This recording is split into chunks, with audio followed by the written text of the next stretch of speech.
does the name Juneteenth come from?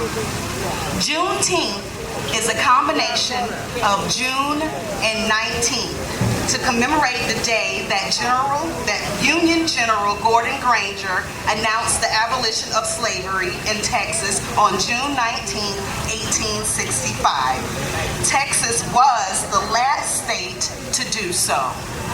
Moving on with our program, I now introduce to you Mr. Ray Allen and Mrs. Gwen Allen and family.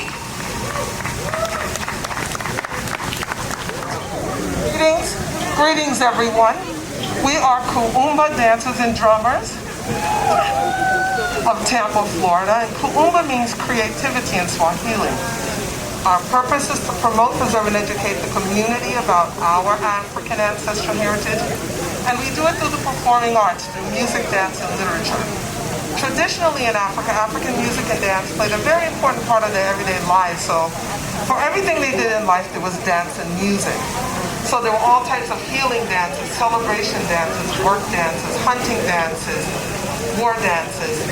And then the dances were divided up into age categories. So you had dances for the little ones, school-age children, teenagers, young adults, middle-aged adults, and the elders. So when the young people dance, they dance with all the energy. But when the elders dance in the community, we're dancing a lot slower.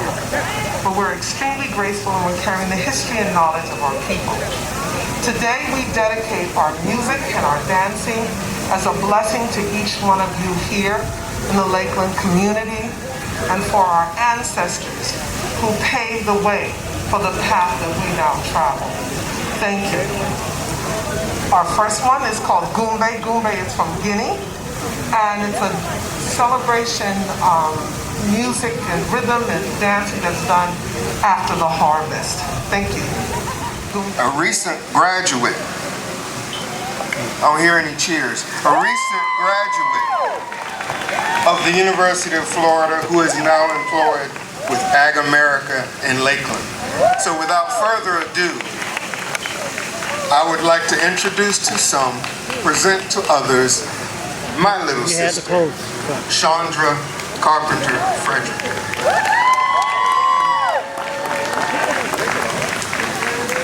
Don't worry, y'all. My speech is much shorter than his intro.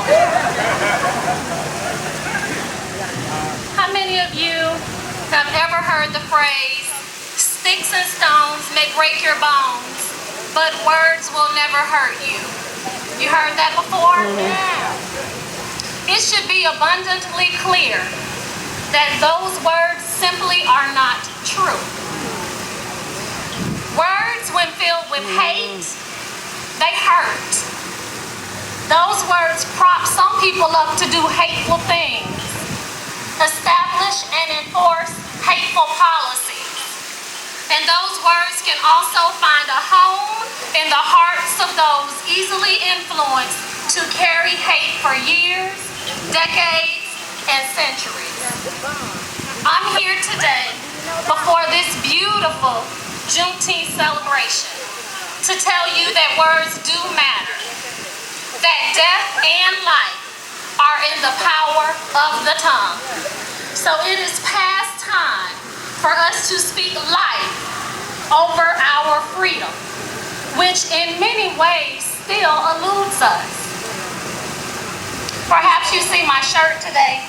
I'm sorry, Miss Doris, that I didn't have the black, green, and red and everything, but I just thought this shirt was appropriate. It says free-ish. Can you say that with me? Free-ish. Free-ish, it implies what freedom is for me. I'm sort of free.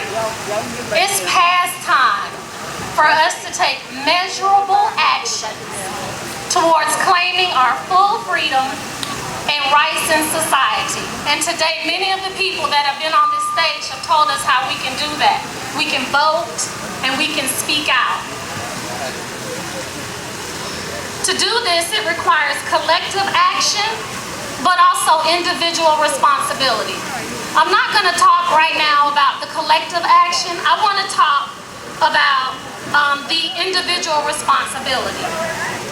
We've seen many peaceful, amazing demonstrations in the past couple of weeks prompted by atrocity.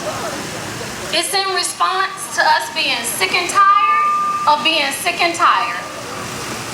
But I want to talk about how I plan to take personal responsibility, and bear with me because this is a moment of transparency.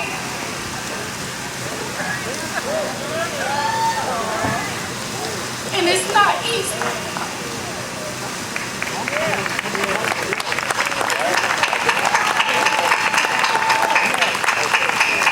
I am very grateful that my parents, Barbara and Matt Carpenter, raised me to choose kindness, service to others, and love for all mankind. These characteristics have certainly served me well in my 50, yes y'all, 50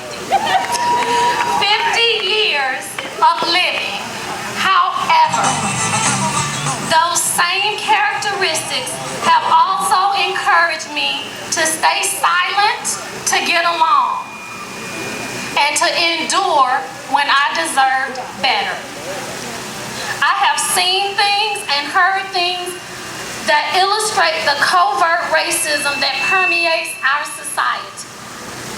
And at times, the most I did was cry into my pillow. Well, today, I'm throwing my pillow away. If you don't remember anything I said to you today, remember this: you can be kind and demand respect. You can be thoughtful and speak with authority. Not only can you, you must. Thank you.